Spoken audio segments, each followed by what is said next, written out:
NBC 25 News at 11.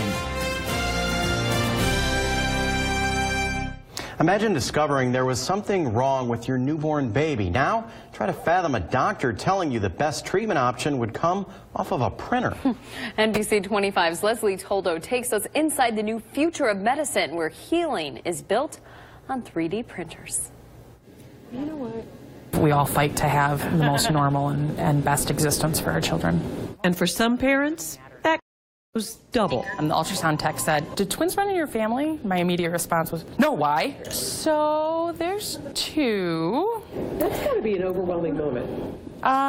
Yeah. Then, nearly 9 months later, Alex Tiefel was overjoyed. First came Gwendolyn, then 4 hours later came Rosalind. Two beautiful baby girls. Two miracles. The risks and potential scariness of, pregnancy in general, and then, you add twins to it and being able to get them to term. The girls were both born weighing over 6 pounds, and all was well until 2 weeks later when Alex noticed something.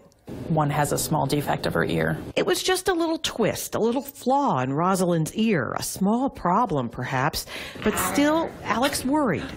To a certain extent, everybody's always worried about body image, especially with girls. There's so much issues. Searching for a solution, hoping for something that would not be too traumatic for Rosalind, Alex struck gold. If we had been told it was surgical, nope, she's probably going to have hair that's going to cover it, no big deal. But since it was such a simple, let's see if this splint works. A splint, just like it sounds. A removable ear form made from medical-grade polymer that attaches with small magnets that would help reshape Rosalind's ear until it developed properly, sort of like a retainer used to straighten the teeth. Let's see if this splint works. Great. And if it hadn't worked, great.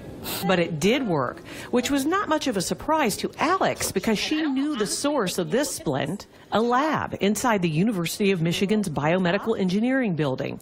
This ear mold is just one of many medical miracles cranked out on this 3D printer.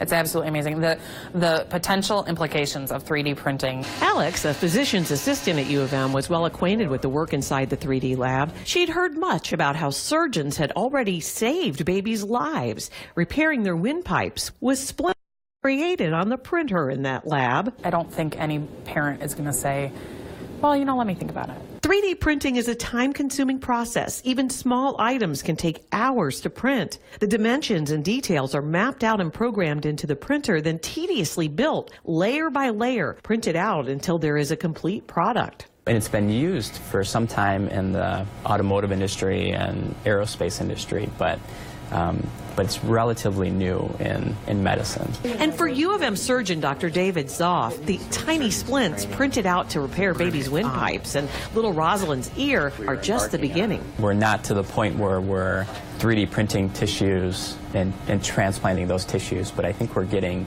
closer. And I think it's probably closer than we think.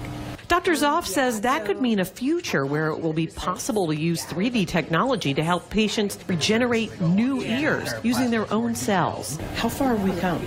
A tremendous way, I think, in a really short amount of time. And I think that trajectory is one of the most exciting things for me to see. Like watching the beginning of a future filled with miracles, big and small. Leslie Toldo, NBC 25 News. I needed to see those babies again. You had to have the babies. Darling. It's amazing technology. Yes. Well, you will find even more about how the University of Michigan is using those 3D printers to make life better for patients and their doctors at NBC25News.com.